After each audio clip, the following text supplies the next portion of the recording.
इस practice set में 38 question है, ठीक। और 38 क्वेश्चन अलग अलग टाइप के हैं, तुमको बताने हैं। सभी लोग कमेंट करके और बता दें जिसको जो आंसर नहीं मालूम है, जिससे टॉपिक पता चल जाए। क्वेश्चन नंबर पहला कि नवाब शुजा-उद-दौला की बेगम का प्रसिद्ध मकबरा जिसका नाम क्या है? बहू बेगम का मकबरा निम्नलिखित में से किस स्थान पर स्थित है? फैजाबाद आंसर आ जाए, चाहे क्या आ जाए, अयोध्या। ठीक भाई। दूसरा क्वेश्चन इसी में एक नोट कर लेना, जो बहू बेगम का मकबरा है वो बनवाया किसने था? नवाब शुजा-उद-दौला ने, ये भी याद रखना। इसके साथ बेगम समरू का चर्च कहां पर है?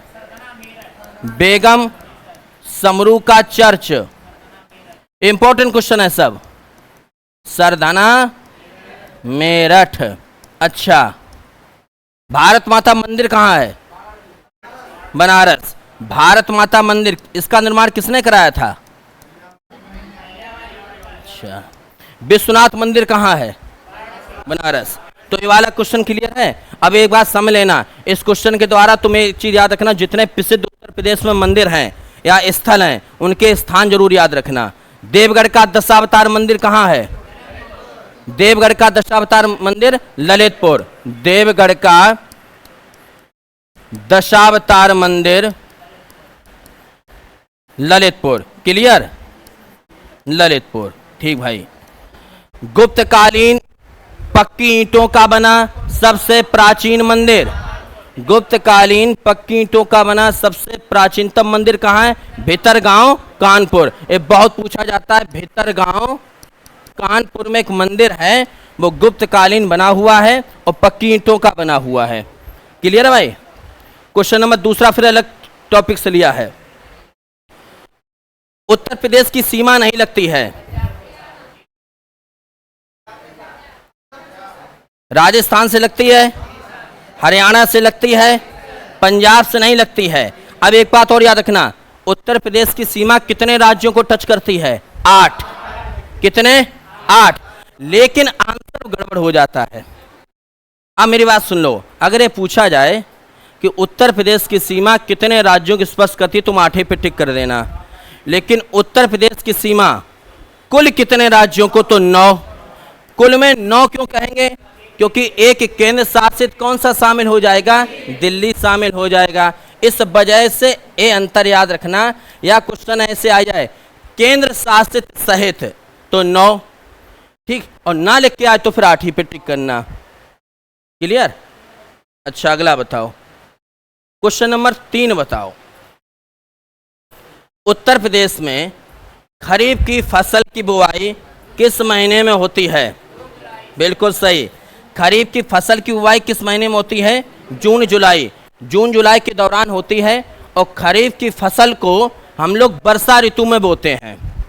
कौन सी ऋतु?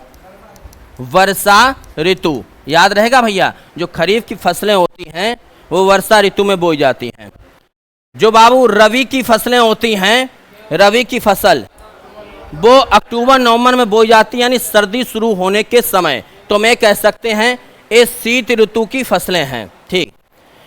जो जायद फसलें हैं, जायद फसल, ये मार्च अप्रैल में बोई जाती हैं। मार्च और अप्रैल में। हमें कह सकते हैं जैसे ही गर्मी प्रारंभ होती है, यानी जैसे ही ग्रीष्म प्रारंभ होगा तो कौन सी फसल? जायद। सर्दी प्रारंभ होगी तो रवि। और ध्यान रखना, वर्षा प्रारंभ होगी तो कौन सी? खरीफ की। याद रहेगा सबको? ये तो मालूम है। ठीक।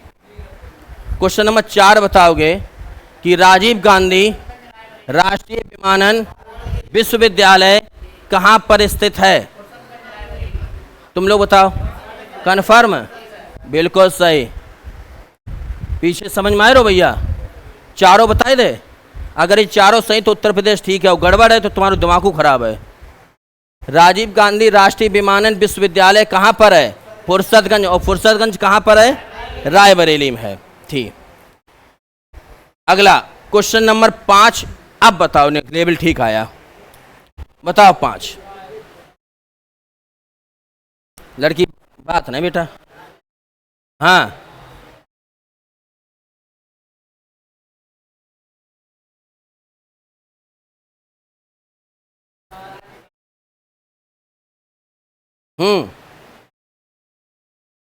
बोलो भाई। क्वेश्चन नंबर 5 कि राजन साजन मिश्र ध्रुपद टप्पा शैली एक गायन शैली है, एक विधा है। ताज बेगम ठुमरी टप्पा, बड़ी मैना ठुमरी टप्पा, और उसके बाद लिखा अंबानी चतुर्वेदी ध्रुपद। अब इनका मिलान कीजिए। बड़ी मैना क्या है मैं बता दूं, यहां पर सुन लो। राजन साजन, इसको नोट करो। राजन साजन मिश्र जो हैं, देश करके लिख दो, ध्रुपद टप्पा शैली। राजन साजन मिश्र ध्रुपद टप्पा शैली। कौन किन के आए रे यार।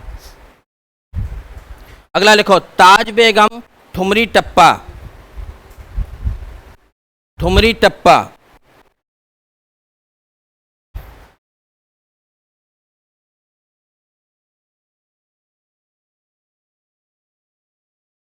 हाँ भैया। अंबानी चौबे ध्रुपद। अंबाजी चौबे, अंबानी दिख रहे अंबाजी चतुर्वेदी ध्रुपद। अब बाबू इधर आ जाओ। जो बड़ी मैना है, बड़ी मैना ये ठुमरी टप्पा नहीं, केवल ठुमरी गायिका है। कौन है भैया? केवल ठुमरी गायिका, इसमें टप्पा नहीं आएगा। साथ में भी याद रखना कि जो गिरजा देवी हैं, गिरजा देवी कौन? गिरजा देवी ये उत्तर प्रदेश का, पूरे भारत की सबसे प्रसिद्ध ठुमरी गायिका हैं। कौन? गिरजा देवी सबसे प्रसिद्ध ठुमरी गायिका हैं। और इनका संबंध किस घराने से है? बिल्कुल सही जवाब है, बनारस घराना। इनका संबंध बनारस घराने से है। बात पल्ले पड़ी। और इन्हीं को प्यार से, बहुत अच्छा याद है तुम्हें, इन्हीं को प्यार से क्या बोलते हैं? अप्पा जी। अप्पा, समझे? जब छोटे होते हैं हमें प्यार से पप्पा दे दो, तो जब पप्पा हुई अप्पा। गिरजा देवी ठुमरी गायिका किस घराने से हैं? बनारस। इंपॉर्टेंट क्वेश्चन है। और साथ में इनको प्रेम से क्या बोला जाता है? अप्पा जी। पुलिस के पेपर में पूछा गया क्वेश्चन है। पुलिस के पेपर में उन्होंने क्वेश्चन पूछा था, ध्यान से सुनना, कि अवध का वो कौन सा नवाब था जिसके शासनकाल के दौरान शास्त्रीय संगीत की टप्पा शैली का विकास हुआ? तो नवाब आसफ उद्दौला, ये पूछा गया था। ठीक, हटा दें। क्वेश्चन नंबर 6 मिलान करो भैया, चलो मिलाओ। क्या भारतीय सब्जी अनुसंधान संस्थान बनारस में है? बिल्कुल सही जवाब है। क्या भारतीय गन्ना संस्थान लखनऊ में है? सही है। क्या भारतीय दलहन अनुसंधान कानपुर में है? सही है। लेकिन बाबू ये गड़बड़ है। बी, केंद्रीय उपोष्ण उद्यान संस्थान श्रीनगर में नहीं है, उत्तरी प्रदेश में है, लखनऊ में। ये वाला नोट करो, भूलोगे। बहुत बढ़िया क्वेश्चन है, ये वाला नोट करो। सब्जी वाला बनारस हमने बताया था। और सभी लोग उत्तर प्रदेश के अनुसंधान केंद्र याद करके जाएंगे। उपोष्ण वाला कहाँ पर है? लखनऊ। गन्ना वाला कहाँ है? लखनऊ। और भारतीय दलहन अनुसंधान केंद्र कहाँ पर है? कानपुर। ठीक है, सबको याद रहेगा। जो केंद्रीय उपोष्ण वाला रट लो, रट लो बिटिया। हाँ,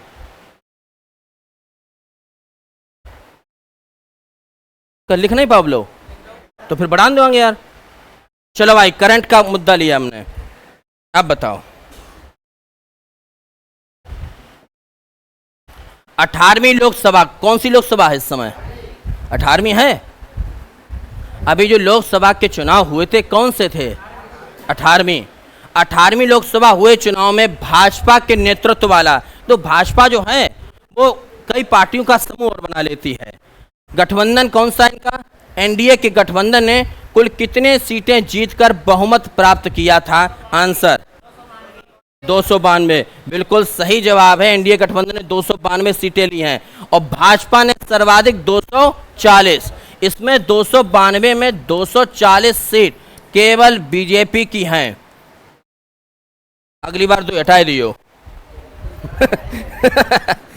भर्ती ना दे तो हटा दियो। 40, 240। अच्छा, लोकसभा में कुल कितनी सीटें होती हैं? लोकसभा में कुल कितनी सीटें होती हैं? 552। वो तो 2 तो खत्म कर दी गई। ठीक। अच्छा, उत्तर प्रदेश में लोकसभा की सीटें कितनी हैं? 80। राज्यसभा की कितनी हैं? बहुत सही, 31। विधान परिषद की 100, बिल्कुल सही। और विधानसभा की 403। ठीक, चलो भाई। हाल ही में बिल्कुल लेटेस्ट क्वेश्चन है, किस देश ने वर्ष 2024-26 के लिए कोलंबो प्रक्रिया की अध्यक्षता ग्रहण की? 2024-26 के लिए कोलंबो प्रक्रिया की अध्यक्षता किस देश ने ग्रहण की? अब इसका देखो दिमाग। मैंने जब बताया था कि जब भी कोई करंट अफेयर का क्वेश्चन आए तुम्हें नहीं मालूम कि उत्तर प्रदेश ऑप्शन में लिखा हो, हरियाणा लिखा हो, राजस्थान लिखा हो, पंजाब लिखा हो, तो उत्तर प्रदेश पे टिक करियो। इंटरनेशनल कोई क्वेश्चन है जिसमें चीन, भारत, बांग्लादेश, थाईलैंड लिखा हो तो किस पर टिक करे हो? क्योंकि अध्यक्षता भारत ने की होगी तभी भारत के लिए क्वेश्चन पूछा है। अध्यक्षता चिंगो पिंगो जो करते चीन इन वाले, तो इनको क्वेश्चन ही नहीं देते हुए, तो इसका आंसर क्या होगा? भारत। यहां कॉमन सेंस भी लगा लेना, हालांकि भारत ही सही है। और सुनो, सबसे लेटेस्ट हो लिया मैंने। ठीक, बढ़िया क्वेश्चन नहीं है। पिछली बार सुन लो, प्रधानमंत्री, गृह मंत्री और राष्ट्रपति ने अपने उत्तर प्रदेश में किसी भी चीज का उद्घाटन किया हो या भैया मेरे आधारशिला रखी हो, वो तुम्हारे लिए 1 नंबर का बनेगा। हो सकता है ये वाला प्रश्न आ भी जाए। चल रहा है 5 जून को कौन सा दिवस? विश्व पर्यावरण दिवस। कौन सा अभियान शुरू हुआ? 1 पेड़ मां के नाम। किसने शुरू किया बताइए? भूपेंद्र यादव। चलो, गलत हो गए। द्रौपदी मुर्मू।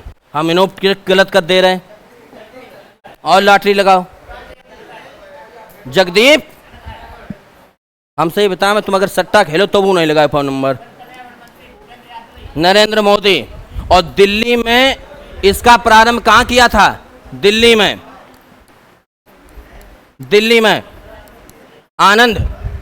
ए भैया बात नहीं, अबे जो ऐसे ऐसे कर रहे हो गर्दन टूटी है भाई। दिल्ली में। अब आगे सुनो, प्रधानमंत्री ने उत्तर प्रदेश के किस जिला से 34,000 करोड़ की परियोजनाओं का शिलान्यास किया? इंपॉर्टेंट क्वेश्चन नोट करो।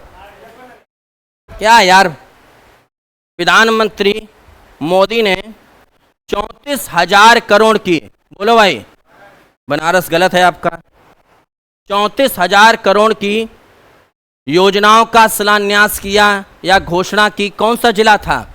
इन दो में से क्वेश्चन बने हैं परीक्षा में। आजमगढ़। कौन सा जिला? आजमगढ़। और आजमगढ़ का कौन सा उद्योग फेमस है? बोलो। ब्लैक, बिल्कुल सही, ब्लैक पॉटरी। ब्लैक पॉटरी का मतलब क्या होता है? बहुत सही, काली मिट्टी के बर्तन। और आजमगढ़ में कौन सी जगह है? निजामाबाद। कौन सा भैया? निजामाबाद। निजामाबाद। भैया बात ना करो। अच्छा, अंगूठा। अरे यार ससुर चलन दो, ज्यादा हम पे दिखावा नहीं पे। अब बे टीचर तो मैंने एकदम कोट पहन के आया, excuse me this is the very important question, जो नहीं पे हम पे। हाँ, बेजई क्वेश्चन को ऐसे दौड़ दौड़ पढ़ाते यूट्यूब पे। देखो ये यही है वो क्वेश्चन आएगा, वो इधर से उधर रामलीला जैसी खिलते हम पे नहीं हो जाओ, कम शब्दन में सीधी बात समझो। बहुत अच्छा क्वेश्चन। देखो कि हाल ही में किस देश ने आधिकारिक तौर पर अपनी अंतरिक्ष एजेंसी लॉन्च की? खुद की अंतरिक्ष एजेंसी। बहुत सही प्यारे, बहुत सही। ब्राजील करे नहीं, ब्राजील के पास पहले से है। और उत्तर कोरिया वो सन की बादशाह पहले ही है, तो बहुत बनाई बैठे। केन्या के पास सही। कौन सी? दक्षिण कोरिया। इसको नोट करो। और इसने रखा है, इसका नाम कासा। इसकी अंतरिक्ष एजेंसी का नाम क्या है? कासा। ठीक, क्या नाम है? कासा। समझ गए भैया? अपनी अंतरिक्ष एजेंसी का नाम इन्होंने क्या रखा है? कासा। अच्छा, अपनी अंतरिक्ष एजेंसी का नाम बताओ। इसरो। इसरो की स्थापना लला बताइयो ने कब भई थी? पूरी तारीख 15 अगस्त 1969। बिल्कुल सही। शासनकाल किसका था? इंदिरा गांधी का शासनकाल था। और भारतीय अंतरिक्ष विज्ञान का जनक किसे कहते हैं? बे तो होमी जहांगीर भाभा परमाणु ऊर्जा का जनक है। तुम बताओ, अंतरिक्ष विज्ञान का जनक, भारतीय अंतरिक्ष विज्ञान का जनक, परमाणु ऊर्जा के जनक है विक्रम साराभाई। बिल्कुल सही। भारतीय अंतरिक्ष एजेंसी का जनक किसे बोला जाता है? विक्रम साराभाई। और परमाणु ऊर्जा का? होमी जहांगीर भाभा। हो गया भैया 10। अब चलो बाबू 11 पे। देखो कितना बढ़िया क्वेश्चन है। मई को लो ना, कोई ज्यादा पुराना तो लो नहीं।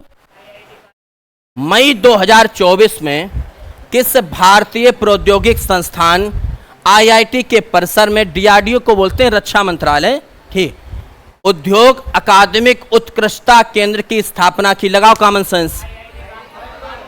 रुड़की मुई होती तुम कुछ नहीं का पूछते। आईआईटी कानपुर। बिल्कुल सही। अच्छा, डीआरडीओ जो है इसका मुख्यालय दिल्ली में है। डीआरडीओ जानते हो? रक्षा मंत्रालय। ठीक भाई, याद रखना। और डीआरडीओ की स्थापना हुई थी 1958 में। कब हुई थी? 1958 में। हटा दें भैया। हाइड्रोजन वाले जन कुछ इंजन और बनाया आईआईटी कानपुर ने। आईआईटी कानपुर ने 3-4 चीजें बनाई हैं।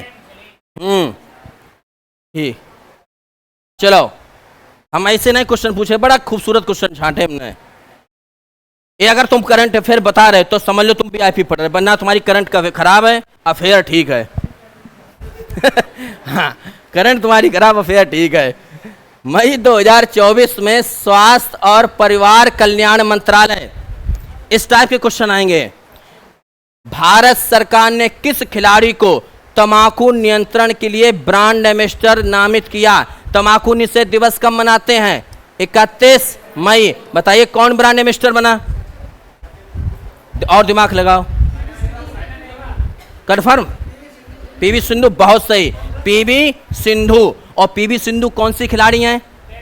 बैडमिंटन। बहुत सही। अब मेरा लेवल समझ रहे आप लोग अपना, कि इस प्रकार के क्वेश्चन जो एंटिक हैं, जो बिल्कुल वीआईपी हैं, इनको तैयार करने करंट में, समझे बाबू? चलो एक अंक तो पूछा ही जाएगा। भूकंप की तीव्रता, अच्छा बैरोमीटर है। दिमाग खराब है तुम्हारो हैं? सुनो हम बताएं। पॉलीग्राफ झूठ पकड़ने की मशीन, हाइड्रोमीटर, जल, मेरी बात सुन लो करो।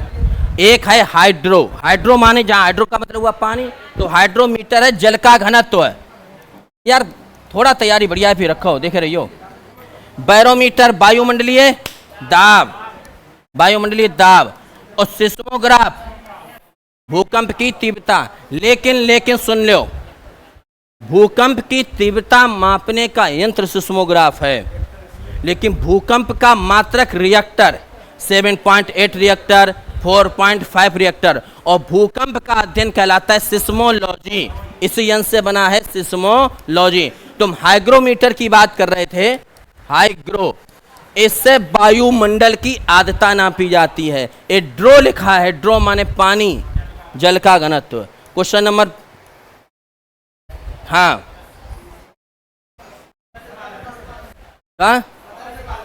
मत्स्य पालन, पिसीकल्चर मत्स्य पालन। रेशम कीट पालन क्या कहलाता है?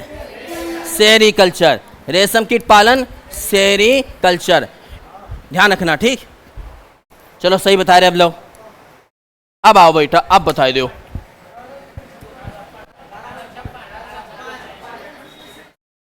ब्रिटिश ईस्ट इंडिया कंपनी ने हिंदू विधवा पुनर्विवाह अधिनियम कब पारित किया था? तुम बताओ।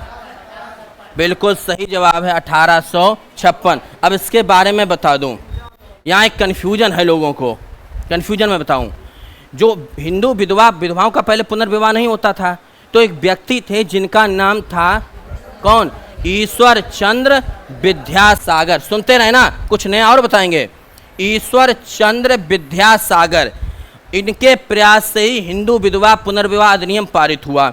लेकिन इस अधिनियम की रूपरेखा, इसका प्रारूप किसने तैयार किया था? बताओ, अमीर बात कर रहे हैं। हिंदू विधवा पुनर्विवाह अधिनियम का प्रारूप किसने तैयार किया था? गलत। तमी कर, पूरी बात सुनना सीखो। लॉर्ड डलहौजी ने, लेकिन इसको पारित कराया था लॉर्ड कैनिंग ने। लॉर्ड कैनिंग ने। अब बात समझ में आई? ईश्वरचंद्र विद्यासागर की सबसे प्रमुख पत्रिका कौन सी थी? सोम प्रकाश। हर व्यक्ति का जैसे ही नाम आए, क्वेश्चन तुम्हारे दिमाग में उससे जुड़ा हुआ इंपॉर्टेंट क्वेश्चन तुम्हें याद होना चाहिए। आमिर, फिर तुम्हारा ही नंबर है, तुम जो बात करे उसी से पूछे। अभी पूछ रहे, ब्रिटिश संसद के कौन सी अधिनियम में कलकत्ता में सर्वोच्च न्यायालय की स्थापना की गई थी? 1773 के अधिनियम को रेगुलेटिंग एक्ट कहते हैं, और इसी के तहत कलकत्ता में किसकी स्थापना हुई थी? एक सुप्रीम कोर्ट की स्थापना हुई थी, और साथ में बंगाल के गवर्नर को गवर्नर जनरल बनाया गया, और पहला governor general lord Warren Hasting बना। दूसरा याद रखना, 1833 के भारत शासन अधिनियम में बंगाल के गवर्नर को पूरे भारत का गवर्नर बनाया गया, और पहला गवर्नर लॉर्ड विलियम बेंटिक बना। 1858 के भारत शासन अधिनियम में पद का नाम बदलकर वायसराय कर दिया गया, और पहला वायसराय लॉर्ड कैनिंग को बनाया गया था, जिसने हिंदू विधवा पुनर्विवाह अधिनियम पारित किया था। तो इसका आंसर हो जाएगा सी। क्वेश्चन नंबर, रियाल किस देश की मुद्रा है? बिल्कुल सही। रियाल किस देश की मुद्रा है? बांग्लादेश की मुद्रा बोलो। टका, ठीक। मलेशिया की मुद्रा रिंगरेट। मलेशिया की मुद्रा रिंगरेट। अगला बताओ, बैंकिंग किस क्षेत्र में आएगा? अब जरा 2 मिनट में सुन लो। भारतीय अर्थव्यवस्था में 3 क्षेत्र हैं, एक तो है प्राथमिक, एक है द्वितीयक, एक है तृतीयक। प्राथमिक क्षेत्र उसको बोलते हैं जो कृषि संबंधी काम होते हैं। कृषि संबंधी काम प्राथमिक क्षेत्र में आते हैं। जितने उद्योग हैं, धंधा हैं, विनिर्माण हैं, 3 चीजें बोली मैंने। कौन कौन सी? बात ना करो, इंपॉर्टेंट बातें हैं। उद्योग धंधे, जितने विनिर्माण चीजें हैं, वे सब किस क्षेत्र में आती हैं? द्वितीयक में। और जो हमारा तृतीयक क्षेत्र है, उसमें रेल है, डाक है, बैंक है, जितनी सरकारी सेवाएं हैं, उसको बोलते हैं, क्या बोलते हैं भैया? हट, सेवा क्षेत्र। सेवा क्षेत्र, ध्यान रखना भाई। प्राथमिक क्षेत्र को क्या बोलते हैं? कृषि क्षेत्र। द्वितीय क्षेत्र को क्या बोलते हैं? उद्योग धंधों का क्षेत्र। और तृतीय क्षेत्र को सेवा क्षेत्र कहते हैं। और भारत की जीडीपी में, सकल घरेलू उत्पाद में सर्वाधिक योगदान किस क्षेत्र का है? तो तृतीय क्षेत्र का है। बात ना करो, हम पूछना शुरू करेंगे। अभी नंबर तुम्हारे ही लगाए रहे, रुको। यूनेस्को की विश्व धरोहर स्थल में तमिलनाडु का कौन सा स्थल शामिल है? महाबलीपुरम का मंदिर। अब रुको, जो महाबलीपुरम में मंदिर है उसको मामल्लपुरम का मंदिर कहते हैं, और तमिलनाडु में ही, भैया बात कर रहे हो, अब क्वेश्चन पूछें, बताओ। तमिलनाडु में जो रथ मंदिर है उसका निर्माण किसने कराया था? बोलो। हाँ, रथ मंदिर का निर्माण बताओ। चलो, बातें हुई नहीं है, बोलो। रथ मंदिर को एकाश मंदिर कहा जाता है, क्योंकि एक ही पत्थर को काटकर बनाया गया। किसने कराया था निर्माण? मैं मोबाइल चेक कर रहे। रथ मंदिर का निर्माण किसने कराया था? नरसिंह देव बर्मन प्रथम की द्वितीय, फिर लो प्रथम। बताइए, कोणार्क में जो सूर्य मंदिर है वो किसने कराया था? बहु नरसिंह वर्मन है।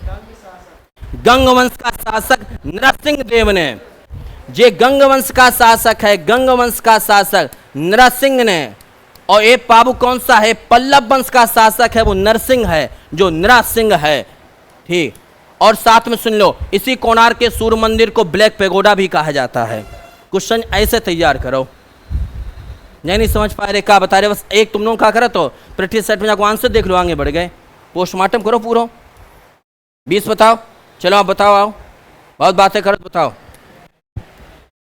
ऐसा क्वेश्चन एक जरूर आएगा कि कौन सा मंत्रालय किसके अधीन काम करता है, बताओ आमिर। राष्ट्रीय निर्यात बीमा खाता NEIA किस मंत्रालय के नियंत्रण में आता है? बिल्कुल सही। निर्यात आयात, निर्यात का मतलब वाणिज्य है, व्यापार है, तो ये आएगा वाणिज्य और उद्योग मंत्रालय के अधीन। मंत्रालय के अधीन जरूर पूछे जाएंगे। चलो ये लड़की बात नहीं, हम पूछें जरूर, फिर मुझे समझो कन्फ्यूज हो जाए। भारत के जनसंख्या इतिहास में जनसंख्या विस्फोट की अवधि किसे कहते हैं? हाँ बोलो। गलत, चलो गलत कर रहे, हटो, गलत गलत। 1951 से 1981 है। अब मेरी बात सुन लो, यहाँ एक बात मेरी ध्यान सुनना।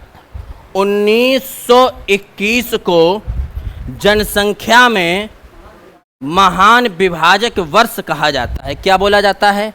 महान, ये आया हुआ क्वेश्चन बोल रहे, विभाजक वर्ष कहते हैं। क्यों कहते हैं? कि 1921 से पहले जनसंख्या कभी घटती थी, कभी बढ़ती थी, और 1921 के बाद जनसंख्या कभी घटी नहीं, हम दो हमारे गिनलो वाला सिस्टम चलता रहा। इसी वजह से 1921 को महान विभाजक वर्ष कहा जाता है। और जनसंख्या विस्फोट का मतलब ये हुआ कि संविधान लागू हो गया 1950 में, हम लोग आज़ाद हो गए, तो जनसंख्या तो समझे ही ले हो। फिर तो तरा ऊपर को सिस्टम आओ। तरा ऊपर सिस्टम समझे? इस समय इतनी भीड़ है कि एक के ऊपर एक बैठे सरकारी ट्रेन में, देखो जाके रेलवे में, हम दो हमारे गिल्लो वालों चल लो है। 1951 से 1981।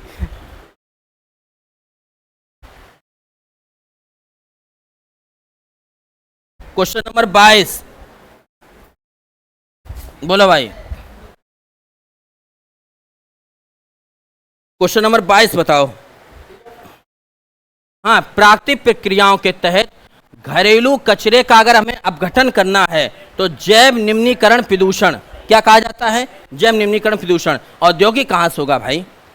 चलो बाबू बताओ, किस प्रकार की मिट्टी प्रकृति में रख जुताई वाली मिट्टी, यानी सेल्फ अपनी जुताई कर लेती है? सेल्फ। अब बताओ। बिल्कुल सही।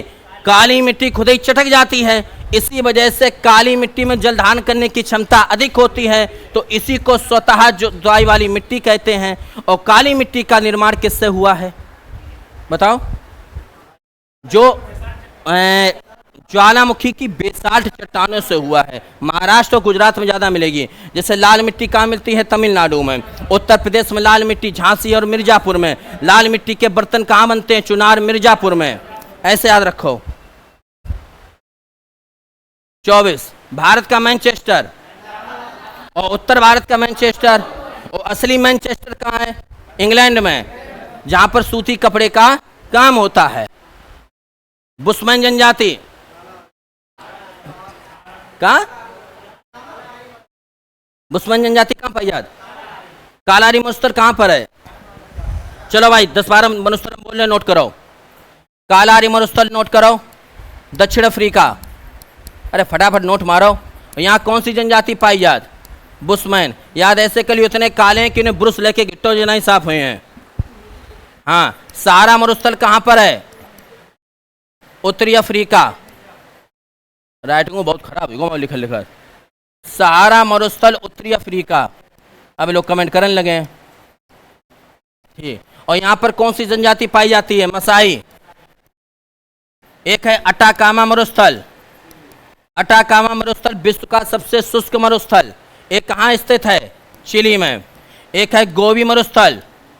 गोबी मरुस्थल कहाँ पर है? मंगोलिया में। और ये विश्व का सबसे ठंडा मरुस्थल है। ठीक भाई,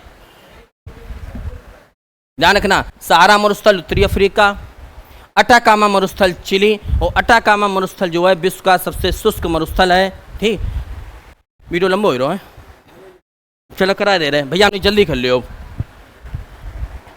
अब बाकी भाई पूछ लें भैया, बता भैया टकला माकन मरुस्थल कहाँ है? टकला के मकान ज्यादा मैंने चीन वाले गंजे रहते चीन में। अगला बताओ, दस्त ए लुट मरुस्थल कहाँ है?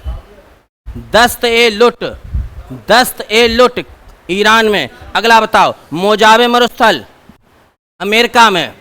मन मौज आता है ऐसा देखिए, मौज आवे तो मौज आवे का मतलब हुआ मोजाबे मरुस्थल। अगला बताओ, ग्रेट सैंडी मरुस्थल कहां पर है? ग्रेट सैंडी, सिम्पसन, गिब्सन, ये सब ऑस्ट्रेलिया में है। चलो पढ़ाई नहीं अलग से। 26 पे आओ, हमारे राष्ट्रीय चिन्ह के आदर्श वाक्य क्या है? सत्यमेव जयते। अच्छा बताओ, हमारा राष्ट्रीय चिन्ह क्या है? अशोक स्तंभ। अशोक स्तंभ को हमने कब स्वीकार किया? 26 जनवरी 1950 को अशोक स्तंभ को राजकीय चिन्ह घोषित किया गया। 24 जनवरी 1950 को हमने जनगण मन को राष्ट्रगान घोषित किया। 24 जनवरी 1950 को वंदे मातरम को राष्ट्रीय गीत घोषित किया, राष्ट्रीय गीत। तो ध्यान रखना, 26 जनवरी 1950 को अशोक को राष्ट्रीय चिन्ह के रूप में स्वीकार किया। और भारतीय ध्वज संहिता कब आई थी? नहीं मालूम, बैठो। सही है, अब जाको आंसर कमेंट करके बताइए तुम ही लोग। पुलिस द्वारा तैयार किया जाने वाला पहला दस्तावेज क्या कहलाता है? FIR, first information report. अच्छे बताओ, कोई व्यक्ति पुलिस द्वारा जब कोर्ट में आखिरी रिपोर्ट पेश की जाती है उस रिपोर्ट को क्या कहते हैं? चार्जशीट। क्या बोलते हैं? चार्जशीट। ठीक। 28, फेसबुक की निम्नलिखित में से किस विशेषता को पूर्वानुमान बाजार या प्रेडिक्शन मार्केट कहा जाता है? कौन सी? हाँ, फेसबुक में फोरकास्ट व्यवस्था है और इसी की विशेषता की वजह से इसको पूर्वानुमान बाजार भी कहा जाता है। बस किनारे पे हैं। CIRT का फुल फॉर्म बताओ।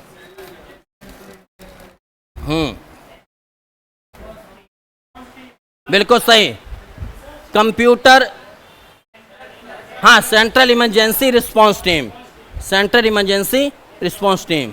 ठीक, सूख लिख दो, होनी चाहिए मुख। पहली देसी भारतीय मुख्य राजा हरिश्चंद्र के निर्देशक दादा साहब फाल्के, और इसी वजह से दादा साहब फाल्के का शुरुआत हुआ था पुरस्कार का, क्योंकि पहली मुख्य फिल्म बनाई थी। और पहली बोलती फिल्म का नाम क्या था? आलम आरा। ठीक, अगला, कौन से दिन भैया विश्व मधुमेह दिवस, डायबिटीज डे? 14 सितंबर है।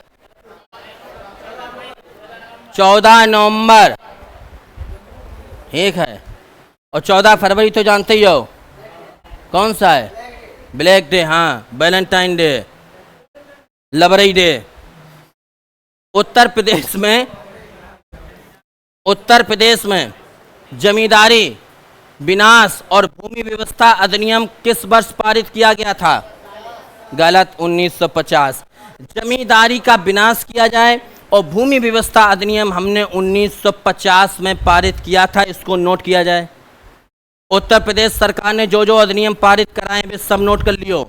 जमींदारी अधिनियम है या और कोई अधिनियम है वे हम दिखा देंगे। बस चलो भाई, फिर आ जाओ। भूमि अधिग्रहण, क्योंकि पुलिस का पेपर है ना, तो इसे पूछिए। भूमि पर कब्जा, पुनर्वास, पुनर्स्थापन अधिनियम, उचित मुआवजा और पारदर्शिता का अधिकार किस अधिनियम के द्वारा पारित किया गया? गलत बता रहे हो सभी लोग, 2013 में आया था। 2013 में, नोट करो। भूमि अधिग्रहण, पुनर्वास, पुनर्स्थापन अधिनियम, उचित मुआवजा, पारदर्शिता, ये किस वर्ष पारित हुई थी? 2013 में। आप लोग अधिनियम याद रखे जाना, जैसे जमींदारी उन्मूलन अधिनियम, और साथ में अरे यार दास प्रथा का अंत, ठगी प्रथा का अंत, ये सब चीजें याद करके जाना।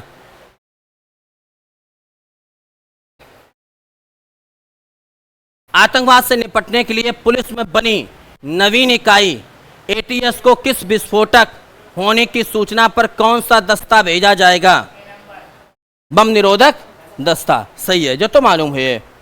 ठीक, एक प्रकार का साइबर अपराध हो, साइबर क्राइम आपके में है। अब हमें हम जेम क्वेश्चन बताए नहीं तुम्हें नीरे, चलो हम जेम व्याख्या कर दे रहे। एक प्रकार का साइबर अपराध है जिसमें बहुत अधिक संख्या में उपयोगकर्ताओं को अवांछित थोक अंधाधुंध संदेश भेजे जाते हैं। तो मुझे लगातार भेज कर याद बढ़ गए। क्या बोलते इसको? जालसाजी या फिशिंग, बस सॉरी स्पैमिंग। क्या बोलते हैं? स्पैमिंग। अब जरा फिशिंग की परिभाषा लिख लो। फिशिंग पूछी गई, ये इलेक्ट्रॉनिक फ्रॉड है। क्या है? Electronic fraud. ठीक,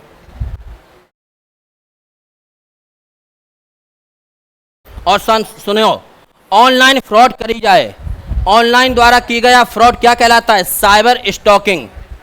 ठीक भैया। संविधान की समिति है जिसके जवाहरलाल नेहरू की अध्यक्षता में गठित नहीं हुई थी, बताओ।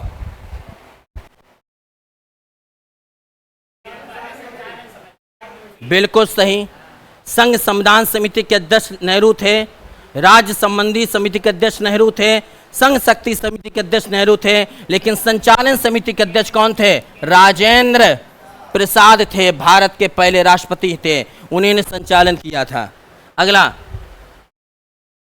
धर्म, मूल, जाति या लिंग के आधार पर भेदभाव निषेध, अनुच्छेद 15, और विधि के समझ समानता, अनुच्छेद 14, जो आपका जो मानवाधिकार वाला चैप्टर उसमें है, हम पढ़ाएंगे। और इस वीडियो का लास्ट क्वेश्चन, अनुच्छेद 243 किससे संबंधित है?